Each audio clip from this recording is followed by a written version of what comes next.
Excuse me a moment. Hey there, friend! Welcome to Wordsmithing 101. In the last lesson, we covered the various types of commas that you're likely to encounter, and we ended by briefly touching on appositives. Those aren't commas, they're basically in-sentence asides, but they are often delineated by commas. Along with a few other things, we're going to discuss a better way to write them. And if you've been watching this with subtitles, you've already seen an example. Read that back. Before we really get going though, I need to repeat the warning that I offered last time. Some of what we're about to cover is surprisingly controversial. It's all pretty easy to understand, but it deals with details that quite a few people overlook. As a result, some of those same people tend to incorrectly assume that certain rules are unnecessary, and they end up spreading myths that cause a lot of confusion. In the interest of clearing those up, we're going to stick to our style-agnostic approach and look at how written English functions at the most basic levels. By the end of it, you'll understand why most basic was hyphenated just then. And that brings us to our first topic.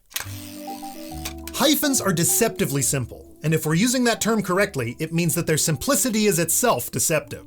See, on the surface, hyphens seem like they have a pretty straightforward function. They turn multi-word phrases into single parts of speech, like adjectives or nouns. What makes hyphens a little bit challenging is the fact that they can't be learned by rote memorization. I'm just learning my lines, you know?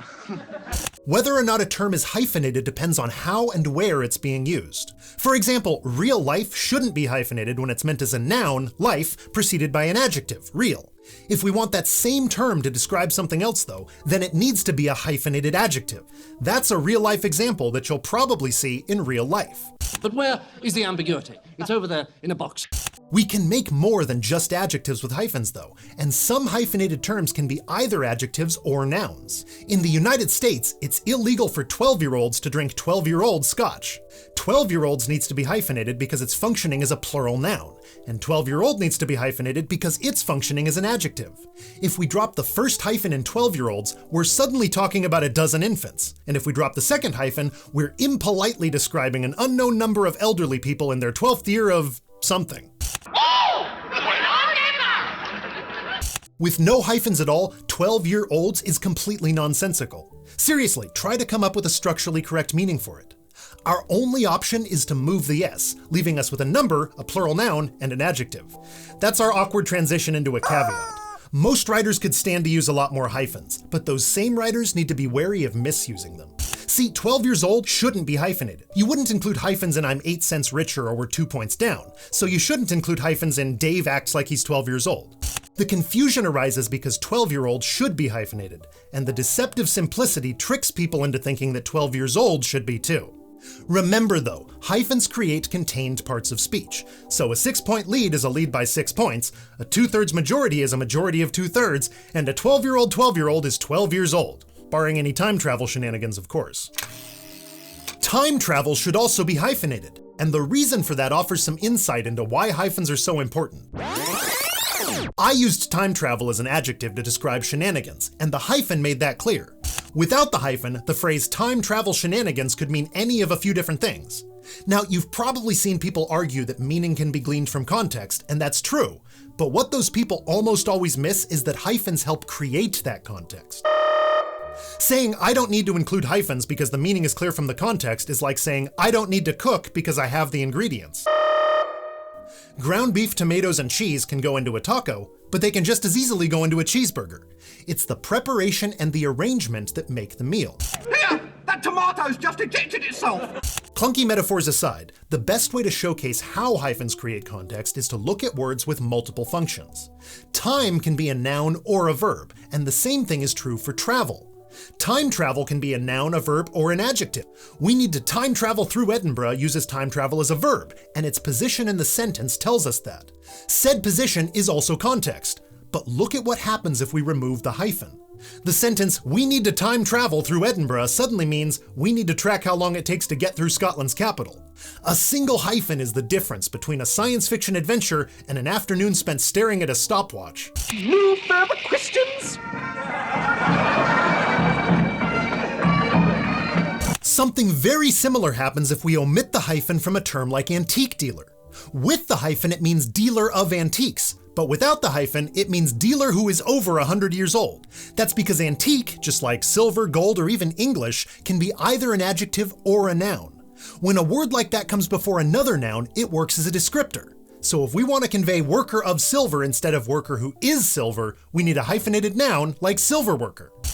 You probably noticed that I didn't say now for something completely different just now.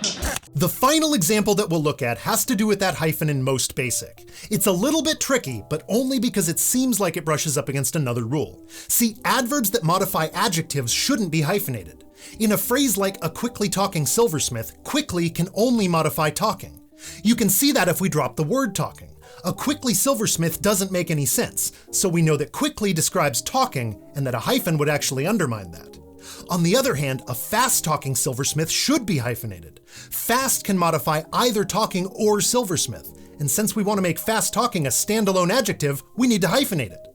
Without the hyphen, she's a talking silversmith who's also sprinting. And they're off.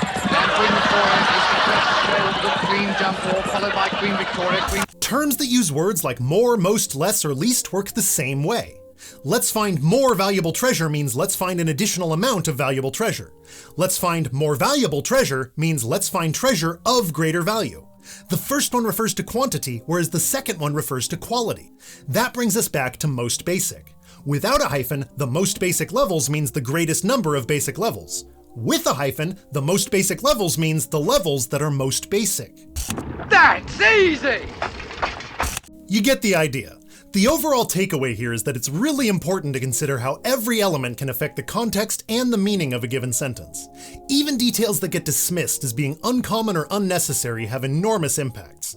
And that's why more English teachers need to include the hyphen in their profession's name. The penguins could not speak English and were therefore unable to give the answers. Anyway, that's enough about hyphens. And fortunately, that brings us to the end of the most controversial parts. Truth be told, none of it should be controversial, but because there's a bit of nuance involved, there are also a lot of misconceptions. Hopefully we've cleared those up, because we're going to move on to our next subject. It's a slightly longer line, and ironically, it'll be a much shorter segment. If this brief break is equally short, then we'll all be happy. Welcome back! I hope that commercial was at least a little bit enjoyable. As promised, we're going to move on to a slightly longer line, the en dash. There are really only two different ways to use it, and each one is genuinely simple. The first use has it denoting a range. If we want to write something like 1870 to 1920, which was the span of time when mustache cups were popular, we can use an en dash. Pretty much any numerical range can be written that way, and the only caveat to keep in mind is that there shouldn't be any spaces included. If you do include spaces, it'll look like you're trying to use the en dash for its other function, to delineate an appositive. Like I mentioned at the beginning of this video, appositives are basically in-sentence asides. They can be written with commas, but that makes things slightly ambiguous at times. For example, have a look at this sentence. She pointed at Dave, a hapless, disheveled time traveler, and said that he had started the fire. With the en dashes, the appositive is clearly defined within the sentence. If we delineate with commas though, it's less clear where the appositive begins and ends. The meaning doesn't change, there's still only one correct way to interpret it, but it's a lot harder to parse. The sentence that I just said also included an appositive, and it highlighted another reason why en dashes are usually preferable for them. If we write that same sentence with commas, the second clause starts to look like it's the second item in a list. It's only when we get to the word but that we realize that we weren't reading a list, we were reading and emphasizing a positive. That sort of situation can cause some mental stumbling or confusion, which can make things less enjoyable for your readers.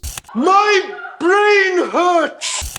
The version with en dashes signals the start of the appositive before we get into it, and it lets us smoothly transition back into the rest of the sentence.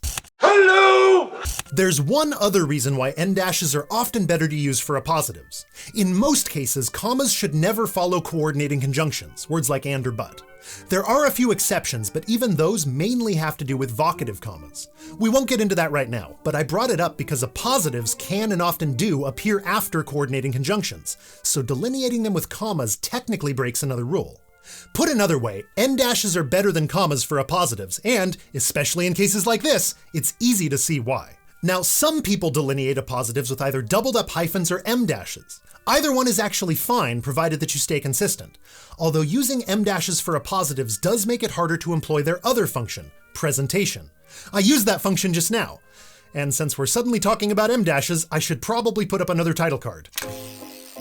Alright, let's discuss M-dashes. We're back into slightly controversial territory here, but it's only because different style guides mandate slightly different things. Strangely enough, the style-specific function of the M-dash often relies on the style-specific function of the colon. See, some editors insist that colons should only be used to present complete sentences, meaning that M-dashes are used to present clauses and individual words.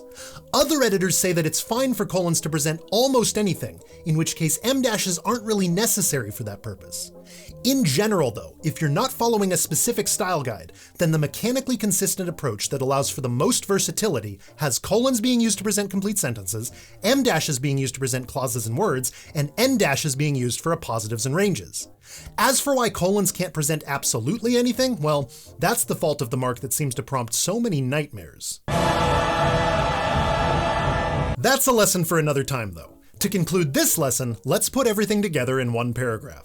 After stumbling through an antique store, Dave found himself time-traveling back to 19th century Edinburgh. A fast-talking silversmith, a gorgeous 30-year-old with bright green eyes, mistook him for an arsonist, and she quickly yelled for help. Dave tried to tell his strange-sounding story, but he lacked one important thing: proof.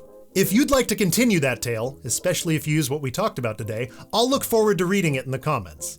Next time, we'll discuss the mark which shall not be named, and we'll see that it isn't all that scary after all. For the moment though, I'll leave you with this. Lightly laying lovely little lines leaves literature looking laudable. I confess, I had to use a thesaurus for that one. It turns out that lightly can mean something kind of like expertly or deftly. I didn't know that, but I guess it makes sense if you think about it. Anyway, now you know too.